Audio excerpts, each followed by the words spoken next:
I did the reverse order. I started my company, I started working for myself. And then I got, a job after that, as opposed to the other way around. I did it backwards. Realized like I'm kind of lazy. Like if there's a smarter way I can do it, I want to do it that way because I don't want to be working 70, 80 hours a week anymore. It varies. I would say probably an hour or two a day. That was a really good turning point in my career. My target is 100,000 USD for the year as far as gross revenue goes. That's just working solo in addition to the full-time job. I have about 120 or so students in the academy right now. I teach what I'm working on in the day job. I'm not just teaching theory, like this is stuff that I'm implementing. This is stuff that I'm seeing. I'm adopting, for 2026, my motto is going to be less is more. Keep small, but do more with what I have. Hello, and welcome to the Art of Selling Online Courses. We are here to share winning strategies and secret hacks from top performers in the online course industry. My name's John Ainsworth, and today's guest is Michael Kilkelly. Now, Michael's the founder of Arch Smarter, an automation course business dedicated to helping architects and designers to work smarter, not harder. He currently works as a senior BIM developer at a national engineering company, so he's developing digital tools and workflows that help design teams work more efficiently. He received his bachelor's from Norwich University, not the one in England, I found out, and a MS in design and computation from MIT. Previously, he was an associate at Gary Partners in Los Angeles. He worked on several high-profile design projects, including New York by Gary and the Guggenheim Abu Dhabi, which is awesome. Now today we're going to talk about why to make your course shorter, why having a full-time job might actually be a good idea while you're running a course business, and everything he's been doing to grow his course business. So Michael, welcome to the show. Thanks, John. Happy to be here. So talk to me about who you're helping with your courses and what kind of problem. I kind of summarized it a little bit there, but I don't really understand. So could you kind of talk us through? Sure. So I work with students who are professional, either architects, engineers. They may work for a construction company. It's collectively what we call the AEC industry. So it's architecture, engineering, and construction. And more specifically, these are professionals who are using software called Revit. Revit is what's known as BIM, Building Information Modeling. And it's a tool it's software that gets used quite a bit here in the US, also other places throughout the world. And it lets you create a three-dimensional model of your building or your structure. And then it has a lot of information that's attached to it. And then so we use this 3D model to generate all of our drawings, our floor plans, our detail views, our elevations. And so essentially that's how we produce kind of our designs essentially for new projects. So my sort of kind of like AutoCAD. So it's like an advanced version of AutoCAD. Yeah. So okay. I've been in the industry for 30 years, and I started out using AutoCAD. That's how we would draw. Like we would draw, let's say, a floor plan of a building, and then if I wanted to show sort of the front elevation, I would then have to draw the front elevation of it. So the floor plan, if I made a change in the floor plan, I'd then have to edit and make the same change in the elevation. With BIM, what I can do, and with Revit, I am just modeling 3D, like the building. And so I can look at the floor plan. And if I move a wall, that wall is automatically updated in my elevation and all my other views. So I'm building a 3D model as opposed to drawing disconnected two-dimensional drawings. Got it. Okay. I think I probably only knew about AutoCAD because my ex used to be a interior designer. Oh, so yeah. And so she was using that, I think, for like mapping, drawing stuff out. Exactly. Yeah. But this is okay. That kind of makes sense. This is like the next version of that process. Yeah. And so what is it that you're teaching people then in your courses? How to use that software, or is it because something about programming? Right. So it's even kind of beyond that. Like there's a lot of tedious stuff that you have to do when you're using Revit. There's just things that aren't all that fun, repetitive tasks that you have to do. And the software is good, but it doesn't do everything. And particularly with large, complex projects, like you could have, let's say, 500 sheets of drawings, and then you have to make a change on each individual sheet. And that type of thing can take a lot of time. So what I do is I teach Revit users how to create their own plugins for Revit. And these are, people like me, they're architects, they haven't been trained in programming. So I step them through the basics of programming so that they can create their own tools. And ideally, they're going to save, tons of time for themselves in their company by doing it. A lot of companies have specific standards that they use, or they want to do things a certain way. And the out of the box tools don't really accommodate that. So this is a way to create custom tools. Again, that can save you just a whole lot of time doing the stuff that's not fun. Like if you're an architect or engineer, you want to do design or you want to do engineering. You don't want to have to change this little text, 1,000 times. Hmm. Okay. How niche is this? Because I would think like the architect and designer space, that's actually quite a big, for business, it's quite a big Yeah. space. But like how many people are using Revit and then how many of them Right. Are would want doing to do this. something like this? Yeah. I don't have actual numbers on the audience side, but like it's a niche within a niche. So Hmm. there are people that I know out there who are doing more sort of general Revit training. Like this is how you build a wall. This is how you build a stair. And so I'm taking even a subset of that. So like typically within an office, a regular architecture office, for example, you might have 50 people who are using Revit, and then you might have one person who is interested in programming and creating their own tools. So it's a very, very narrow niche. And Nice. yeah, and there's really only a handful of us, I think, who are teaching this type of thing Okay. So specifically. there are there's enough demand that there's other people doing what you're Yeah. doing. And there's different flavors. Like I teach using the programming language C#, and Mhm. there's another guy who's teaching how you can use the Python, different programming language. And then there's another tool called Dynamo inside of Revit, which is visual programming. So similar idea, different implementation. So yeah, we're not overflowing. Like there's not a whole lot of competition here. How long have you been doing this yourself, like actually programming stuff in Revit? I started when I was working as an architect, and I was on a project, and I had just my first son had just been born, and he was I was spending about 70, 80 hours a week at work just because I had a lot of really tedious tasks. And actually at this job, I was using AutoCAD, and so I taught myself to program because I was tired of working so much, and I had sort of a deadline that was just crushing, and I got home really late, and I said I got to do something different. So I taught myself how to program just out of Yeah. necessity, and that was like really a turning point in my career because then I started doing more like finding shortcuts, and I realized like I'm kind of lazy. Like if there's a smarter way I can do it, I want to do it that way because I don't want to be working 70, 80 hours a week anymore. So I taught myself programming. I built out a lot of tools. And when this was around 2008, 2009, there was the recession here in the US. And like my company I was working in, we went from 200 employees, we laid off about half the company. And at that point, like I had built up this skill set. So I was spared, like I was super productive because I could make tools and make other people productive. So that was a really good turning point in my career. Around 2012, I actually I was living in Los Angeles. We moved back to the East Coast of the US where I'm from, and I had a good relationship with that company. So I actually stayed on as a consultant. So they hired me as a consultant. So I was working kind of remotely for them, and just building tools and custom tools. And then they transitioned into Revit. And so I started building tools and plugins for Revit at that point. And so I was, around that time too, I started developing courses. Like I had been interested in doing online training. I had taught as an adjunct professor at some colleges when I lived in the Boston area, which I really enjoyed. And I did want to do teaching, and online teaching seemed to be a great way to do it. So I started developing a bunch of different courses for Revit. And I think at one point I had like 18 or so different courses for different variety of different topics. And then let's see, around the pandemic, I had been working as a consultant at that point, working for myself for 10 years. Was doing a lot of consulting work, and then I had courses kind of going on the side as well. And I had a client who had asked me, "Hey, why don't you come work for us full time? We like what you're Mm. doing. We have a lot of work. Will you come work for us?" And again, end of the pandemic, I'm like, I need to do something different. It'd be great to work with people. So I ended up taking a full-time job with that company. And then I have recently transitioned to a new role with a different company. Again, but I kept the course side of the business going simultaneously.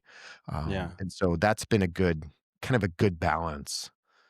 in a lot of ways. What I find is that I teach what I'm working on in the Okay. day job, and it really gives me a lot of, I think it does two things. It gives me a lot of ideas in terms of what people and problems people would be facing.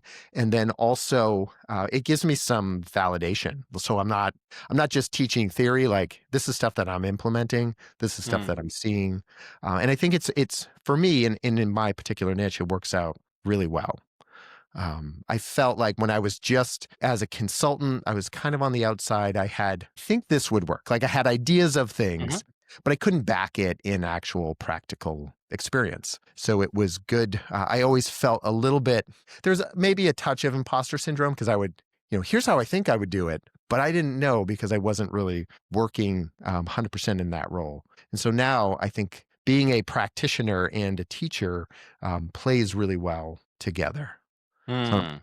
I'm enjoying that aspect. So do you work full time in that I role then at the moment? I do work full time. So I work full Okay. time. I work remote, which is good, and that's a benefit as well. So I have some flexibility in my time, and I will sometimes do some course related activities like during the working hours. So if Hmm. I do an office hours in my course, I might schedule that for 3 o'clock, and I just block time out for that. So it's good. I what I really liked about working for myself is I had sort of the flexible schedule. I could do what I wanted when I wanted, and I find that working remotely gives me a good chunk of that. Not full flexibility, but Mm. it's a trade off. Like I get some flexibility, um, but I also get a steady paycheck coming in. So that part is nice. So then how long per week do you spend working on the course business? It varies. I would say, usually probably an hour or two a day. I'll carve out time. Let's say an hour a day,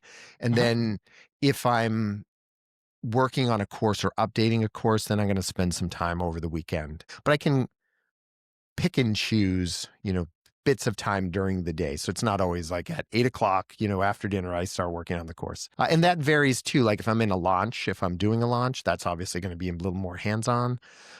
So it it flows. I've been able to work it into like my lifestyle pretty seamlessly.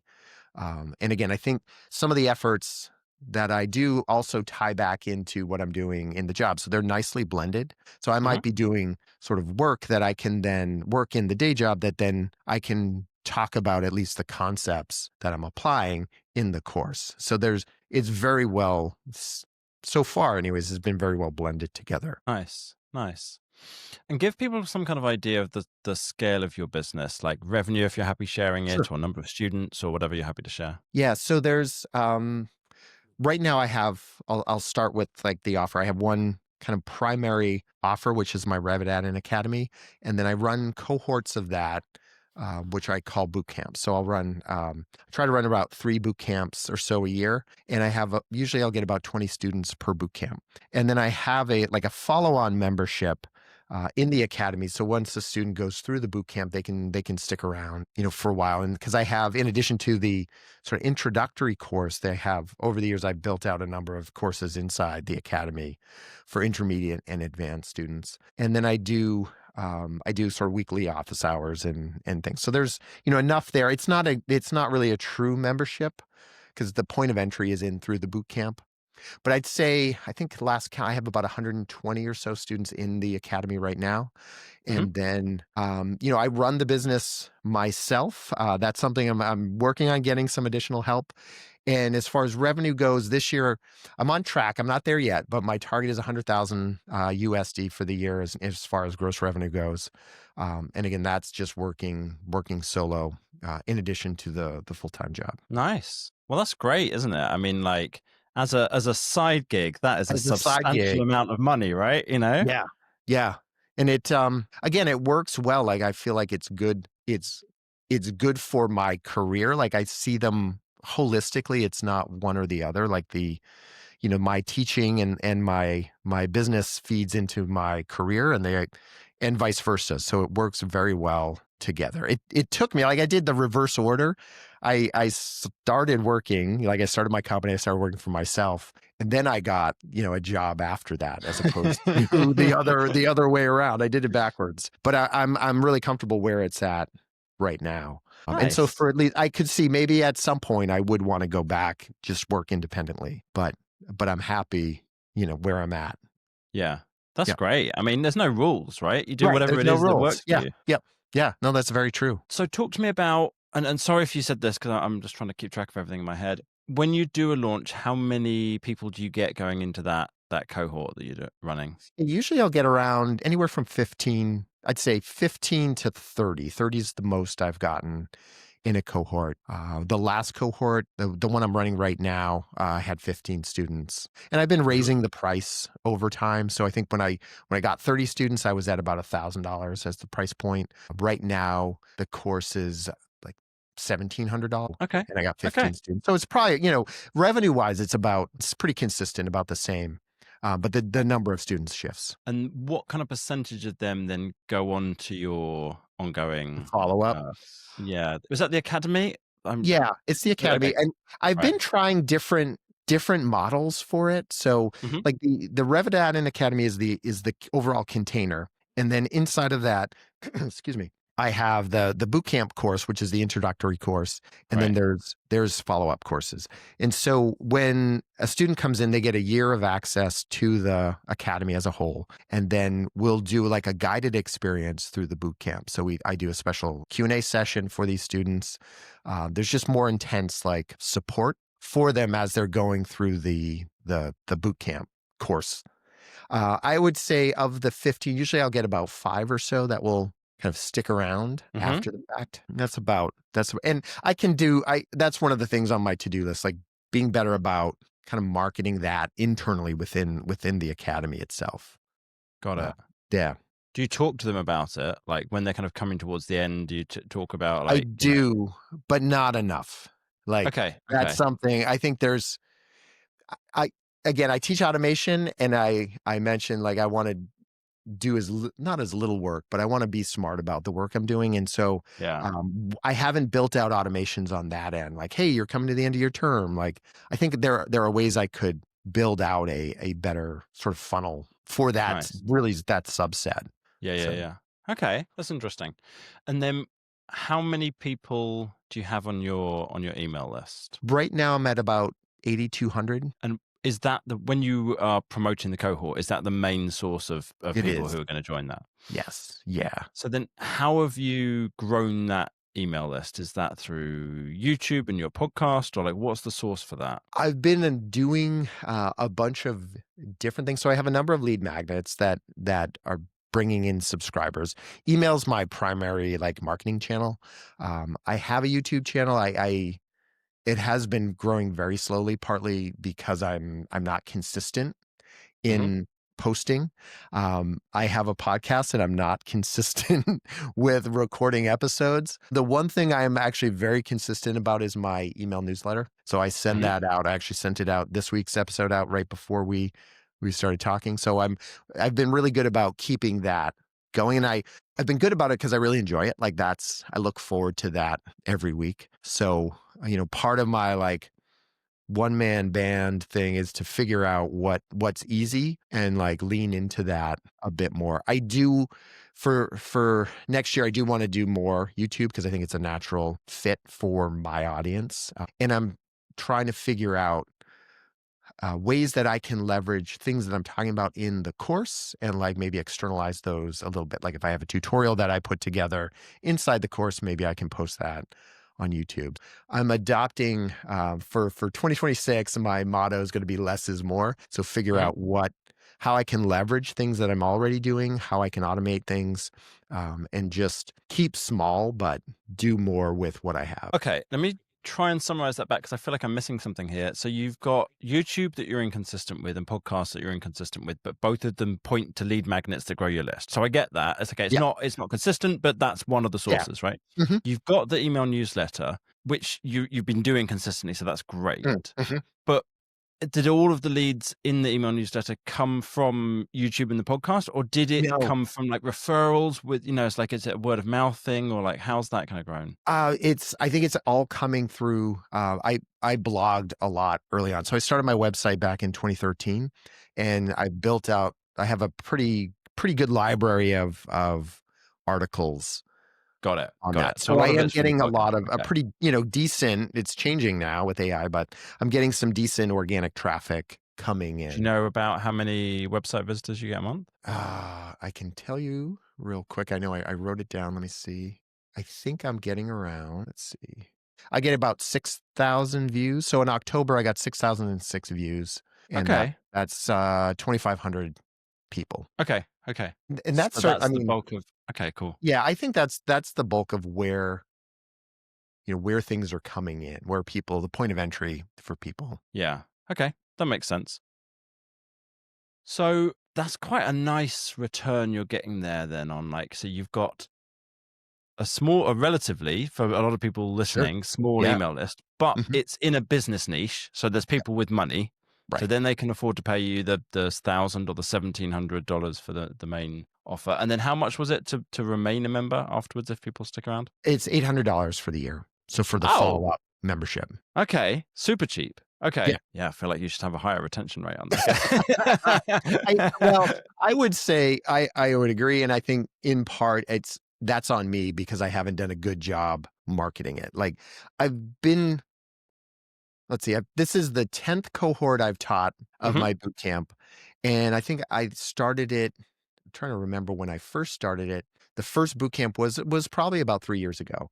So I've been trying to figure out like the ideal model for it, and Mhm. I'm getting close because I would run it as a 12-week boot camp, and that was it. And then I started offering additional courses, and I would sell those separately. And then I lumped them all in together into the academy. So it's been very much a work in progress, Yeah. trying to figure out the exact, what is the best for this moment right now.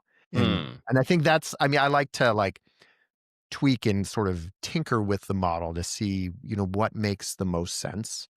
Um, and that, so I didn't start like this is exactly how I'm going to do it. It's been very much let me feel my way through this a bit more sort of intuitive than analytical, I think. Yeah. Yeah, that makes sense. Okay. One of the things that you'd mentioned when we'd emailed before the episode is that you really try and focus on cutting stuff out of the course and making Mhm. it simpler. Yeah. I thought it was a really interesting thing to say because I don't know if everyone's thinking about it, but not talking about it, or if people just aren't doing this. But I hadn't really heard many people before talk about how they're trying to like simplify the course and take out stuff from it. Could you kind of talk through like how did you come to that conclusion and how do you do it? Yeah.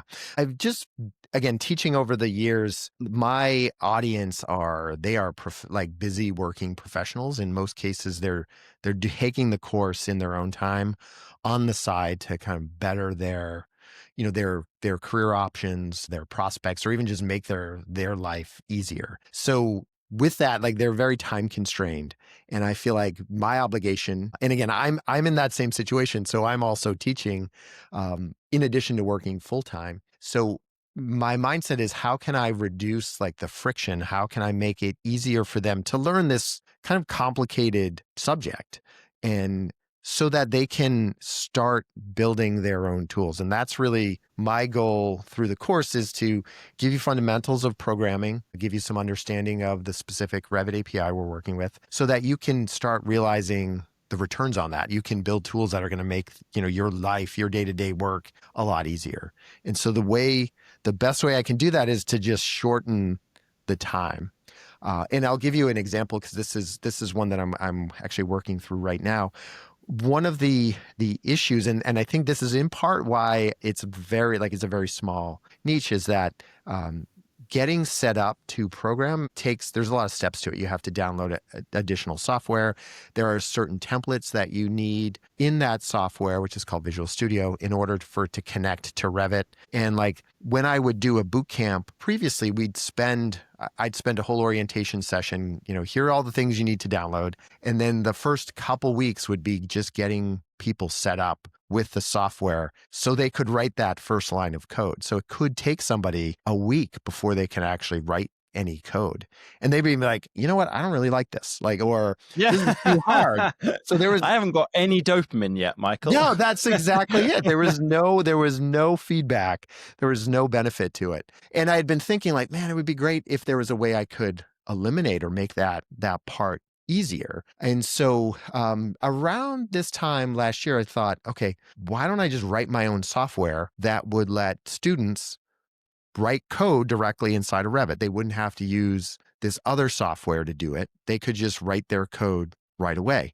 And this is one of the great things with AI now. Is like I started going back and forth with AI. I use Claude and just brainstorming ideas for this plugin I could write that would let people write their own plugins.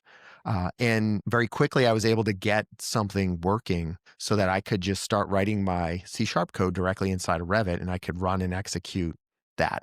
And that became the foundation for, my course right now. So when you join the course, you get my plugin. It's called Launchpad, and you install that, super easy. And then you can start in like 10 minutes writing code as opposed to from downloading 2 weeks to 10 minutes, man. Yeah. And so that's been really fun because there's like a lot of benefits to using these professional programming tools. But if you're just starting out, like you're not going to realize all of those benefits till you're a year or so into the process. And you can make that transition. But if you just want to learn how to write Revit code, like you should just write Revit code, and you should write a lot of it. And so that was one of the things that, I really wanted to get people like getting that dopamine hit real fast. So Launchpad has become like the foundation for my bootcamp class. And so students are in there, like they're writing a lot of code now, much more, I think, much more so.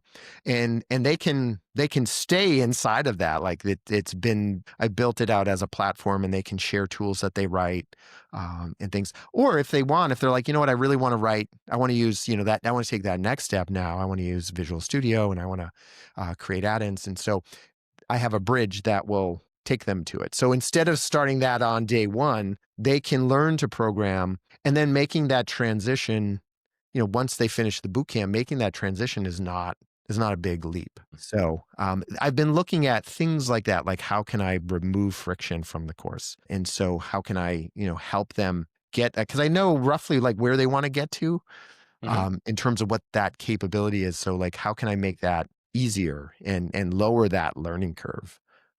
So that's been my, this past year, I've been working on that quite a bit within the course. And again, I am a practitioner, so I actually use my Launchpad add-in. I use it all the time because it's just easier and faster. Yeah. So that's been really fun. Did you code? You mentioned that you're using Claude a lot in there. Did you code that completely from scratch, and Claude was just for ideas, or are you using Claude to help you to write code? Both. So I will brainstorm kind of concepts, and this is the architecture of the thing. And then, AI is so good at generating code, like typing. And with coding, I can use AI, and Claude will generate like 1,000 lines of code in minutes. And me manually typing that out, it's probably going to take me a day, or longer. So like it can, and then I can just go through, and it's the difference between writing something versus editing it. So like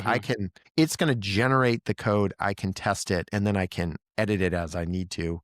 Or I'll say like, hey, this is too complicated, we don't need this. And so there's a lot of back and forth with it.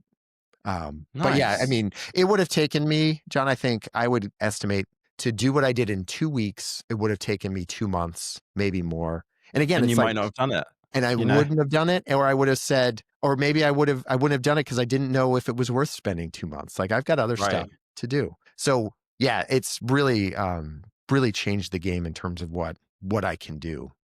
And I've heard people talk about this, but I hadn't done it until recently. My eyes were super open because I was just like, I was working on, I was trying to learn on the bass where all of the notes are. So you can learn to play bass without knowing any notes by learning it from tabs, right? There's a thing called tabs which shows you, okay, play the 5th fret on the 2nd string or whatever. Yeah. And you don't know you don't know that that's a D, but you just put your finger on that fret. And I was like, I wanted to learn what these all were. I was like, that's what I should be doing that. And I wanted to make it into a game. And I went online and I found a couple of little games. I was like, I wish it worked like this. And I was like, I wonder. So I went into ChatGPT and I was like, can you program a game for this? And it was like, yeah, sure. And I got it to do. I gave it the brief, like 2 lines or something like this, and it wrote out the whole thing. And I was like, I tried it, and I was like, oh my god, it works. It was That is amazing. really cool. Yeah. Yeah, so good. And then I was like, it started making suggestions. Do you want to add in this feature? Do you want in that? I was Right. like, yeah, let's add those do all it. in, And I started making all these little tweaks to it. And then I was Yeah. like, I got it to where I want it to be. And the only thing that was really annoying was after it would ask me to play a note, and I would, like, let's say D on the 3rd string, right? Actually, Mhm. that's very easy because that's just the open string. But then I would play it and I'd have to press the space bar. And I was like, Ah. I wonder if I could get it to listen and check if I got the right note. Mhm. And I was like, this probably won't work. But I tried asking it to do that, and it programmed that in. And that worked. And I was like, oh my God, this is amazing. This is so Completely much more unlocks. fun than just me trying to learn it. Right. Because I got a leaderboard and I can see if can I beat my previous time, and like, Oh man. Yeah. So you made your own, right, your own game essentially. and that That's made me tailored start to to the way think, that you want to learn. Yep. exactly. Yeah. And it Mhm. made me think, what else should I be programming with Claude or ChatGPT or something Yeah. for Yep. business? Mhm. Like, and I haven't figured that out yet, but I was like, I Right. know that there is stuff, Maybe I should Yeah. ask it. Maybe I should ask ChatGPT That's a to great, suggest to here's me my what should I build. business. Yep. What Yeah. should I build? Ooh, I got to try that. Yeah. One of the things I do with my students is I give them, like, I've in Claude, it's called a project, which is similar to a custom GPT. And I Mhm. have one that I use, and I've trained it using, all sorts of different scripts I've written and files based on standards. And so I give students access to that so they can create their own project that's tailored to work with Launchpad. And so they can very quickly generate tools. And it's interesting because a lot of students are like, I want to get to that point, but I want to understand things first. Like, I want to Mhm. understand what the code is doing. And I know I can do that, but I don't want to jump too far ahead. And so, and I understand that. Like, they want to really know, it's like they want to work with their hands, even though we're talking about typing code, but Mhm. they want to work with their hands first. And then once they have that understanding, they can really launch and like get way, way more productive. So that's been interesting to see. And I think that there is still, a desire to learn, despite the fact that we have these tools that will just spit out thousands of lines of code for you. Yeah. What do you want to improve in your business in terms of the email marketing, the funnels? Like, what's the next kind of thing that you'd like to get better at? Yeah, there's certainly the funnels are things that have been a weak spot. I have a couple of um, lead magnets that I use, and I have some old lead magnets that I've been using more for my general audience, and then as I've been niching down, I have some that are specific to the sort of programming course. But I think like amplifying, getting that tuned in, I know that could Mhm. certainly be better. And I think that that's definitely an area I could be a lot better at. I've done different things. Like, I really like doing webinars. Webinar is probably one of my favorite marketing tools when I'm in a launch period. Mhm. What I'm looking to do is do more of like, my courses are run as cohorts, and I like that because I have built-in urgency, and it's like, we're starting on this day, and you can join us, or you'll have to wait, 3 months or 4 months to the next one. So that part is great, but I would like to do some more evergreen sales. So using a funnel into evergreen, and I have like a portion my bootcamp class, I could sell that just as an isolated sort of experience, not as part of the overall academy. So they would get access to the boot camp, and then they could upgrade to the academy when they finish that. So I think there's I feel like the product ladder is there. I feel good about what I have and what that would Mhm. look like. It's like connecting the dots between the lead magnet to the boot camp, and then the boot camp to the academy membership, and then the follow up after that. So it's taken a while to get the pieces aligned, and now it's just about really building the connecting bits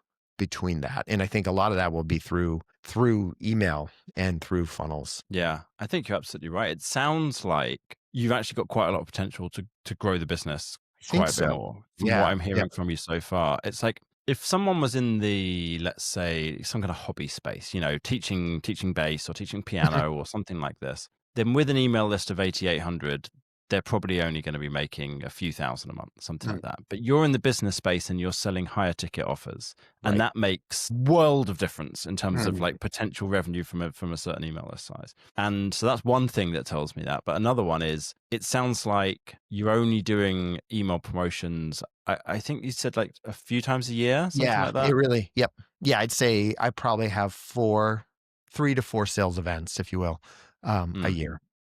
Yep. But you've got quite a lot of different offers actually. Mhm. Like you're doing the cohort for getting people through from the beginning, but you've got some intermediate stuff, you've got some advanced Right. stuff, you've got an Mhm. ongoing program, you've got like different, you've got a tool, you've got different bits and pieces. It's like, oh, I reckon there's something. It sounds like you could do at least 8 promotions per year. We Mhm. find that like I know you said you've been listening to the podcast, so you probably heard me say this as many times as you've listened to episodes, but you could probably do an email promotion about every month Right. for Yes. most Yes. in most audiences. Yep. And if you have enough offers that you're able to repeat without Right. repeating yourself too often. And it sounds like from what I'm hearing that you've kind of got all those offers. You've built all this stuff out, this whole kind of interconnected series of different levels, and you've got the tools and you've got the in-person, Mm, not in-person, but the live offer, and right. you've got the courses, and Yeah, would it's you taken agree? a Do while you to think so? get there to that Yeah. point, but I feel like I feel good about the offers now and Yeah. how they stack up and what that path is. And like I said, my challenge now is just like the building the infrastructure to like get it out there, make people aware of it, encourage them to join Yeah, that. definitely. Okay. So you want to improve your lead magnets and getting more people onto the email list, and probably also exactly the right people will make a big difference. Right. If someone opts in for a lead magnet about programming, they're way more likely to be the right Yes. kind of person to be signing up for the course about it Yeah. as well. And I have some lead magnets that are like adjacent to people who are interested, but maybe not 100%. Like I built out a series of tools using my Launchpad, like the productivity tools for Revit. So it's a toolbar and it has all these different tools. And that actually does really well as a lead magnet. But somebody could do that and they're just like, hey, I want to use Revit more efficiently. I don't care about programming. So it's kind of like a demonstration of what the Launchpad platform can do that anybody can use. So I feel like it's a good lead magnet, it's a good advertising, but it's not targeted to like, hey, I want to learn how to do these tools. Like I want to learn how to Mm. make my own. So I need to separate out. I did a like a 5-day challenge a while back that was, hands-on programming. And right now I don't have that as a recurring lead magnet. It was kind of a one-time thing. So that's Mhm. something I want to like build that out into an actual lead magnet. And how did it do? What was it? Was it you doing live sessions with people, or what was the structure to it? It was that was all. It was an email course, so they got a very stripped down basic version of my Launchpad software, so they could actually do programming. And then it was a 5-day like email lesson every day, so they would get the lesson, and then they could do the programming right there as they're going through. So that was it was interesting because I did that in lieu of doing a webinar. So typically I was launching just a version, like a version of my boot camp. It was like I was redoing all the content at that point to focus using Launchpad itself. So I called it the Launchpad Accelerator, Revit Automation Accelerator. And I did it just as kind of as a pilot almost. And so the sales event like for that was to do this 5-day challenge. I think I had, I don't know, maybe 300 or so people sign up. And then I ended with I think 20 or 30 people enrolled. So it was pretty good. But in comparison to doing a webinar, I'm not sure if it did okay, but the Mhm. webinars it was more work than a webinar, and I'm not sure it was more effective in the end. So, Yeah. um, so I Well, give webinars that are a amazing. I mean, challenges can be awesome. I've yeah. worked with somebody he used to do the biggest launch that I've ever seen. Mhm. The amount of revenue was very good. It was he did $200,000 in Wow. the launch that we did with him, but the amount of elements to it that were included was the biggest I'd ever seen. So there was a challenge that lasted a week, and there was multiple webinars, and there was an email promotion, and there was a downsell and an upsell, and Wow. every Yeah. single. It was like, what if we did every tactic? Everything. It turns out that works great. It's Yeah. just an enormous amount of work. Um, and what he was doing during his challenge was it was a drawing, a portrait Oh, cool. Yeah. challenge, Okay. right? Yeah. Hmm. And so he would be there live throughout the week, giving people Nice. feedback on their portraits, and it built an enormous amount of trust. And those people were Hmm. like, "Oh, this is my guy. This Yeah. is like, I love this guy." This, and it led very naturally into the next step and what have you. But it was just like, oh, this is exhausting. Right. Um, I think as a general rule, webinars is like apps, especially at like a higher priced offer, absolutely fantastic. Like Hmm. they're Yeah. one of the best marketing conversion mechanisms. Like how do you actually get people to buy? Like they're definitely, especially for more expensive courses, Yeah. they're more effective than email to a sales page. Mm-hmm. Um, and if you do them right, they just convert Yeah. so well. How long have you been doing those for? Probably since I started doing courses. Okay, So yeah, I mean, I really like, I enjoy doing a webinar. I think it's fun. I love nice. the build up to it. You're teaching, but you're selling as well. And it's a challenge to like merge and find that balance between how much Mm, teaching do you do relative to how much selling. But I like it goes back to the urgency too. Like I'm going to do this, I'm doing a webinar here. Here's what we're going to cover. It's on the state, show up.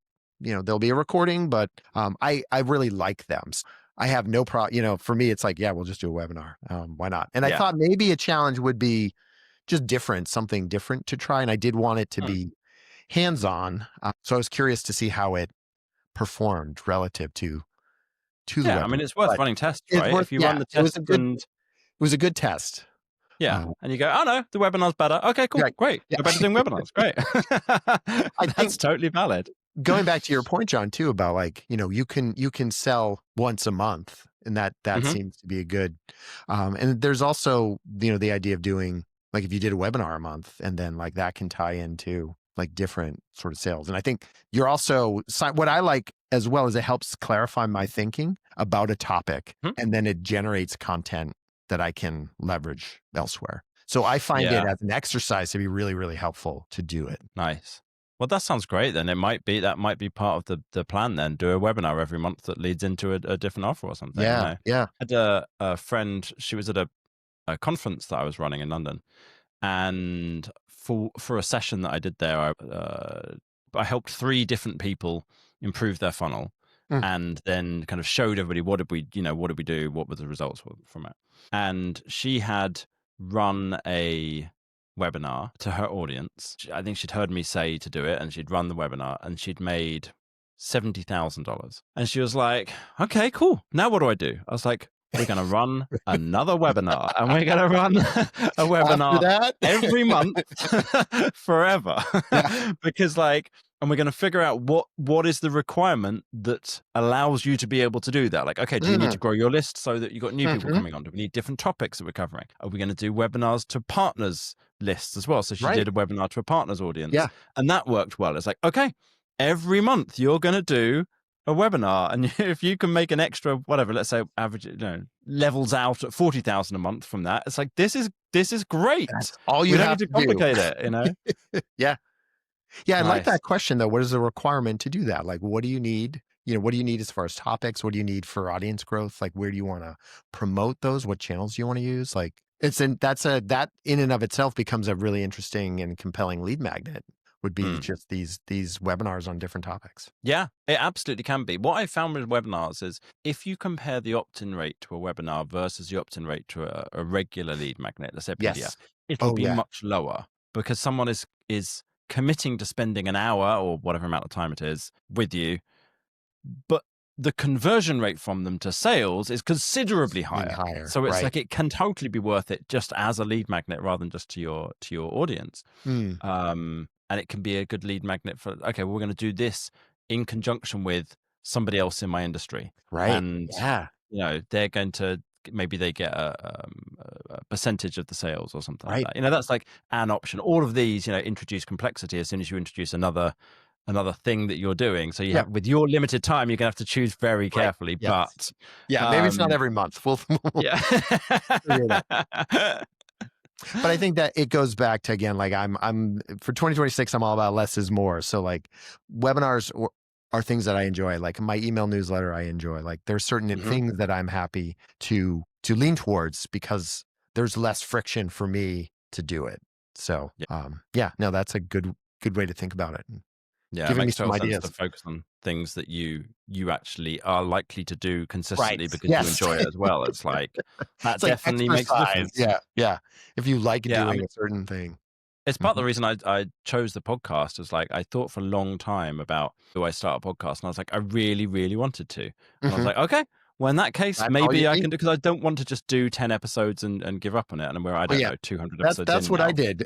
I did 10 episodes, and I don't know what it was. It was just harder to like, it came down to what do I talk about? What am I gonna talk about? Mm. And I didn't have a good system in place in some ways Yeah. to If you figure have that out. guests, it's a guest-based podcast is a Yeah. very Yep. different type of podcast because it's much easier for that. Yeah. Right. And then it's a conversation and yeah. Yeah. Mhm. Much more Mm. natural, very easy to be natural with it. Um, okay. This has been fantastic. If somebody wants to go check out your website, kind of see how is it working, what are you doing, the odds of us having somebody who is a client for you listening is very low. Very low. But if That's someone wants okay. to go check you out, Sure. where should they go? Yeah, it's ArcSmarter, so Mhm. archsmarter.com. Perfect. As always, thanks so much for listening. Really, really appreciate your time. If you want to help us out, then just go and leave a review for the podcast or just a rating, for as long as you like it. If you don't like it, don't do that. And that would be great. Would really, really appreciate that. Michael, thanks so much for coming on. Really, really Thanks, appreciate John. your time. Yeah, this was really fun. Thank you.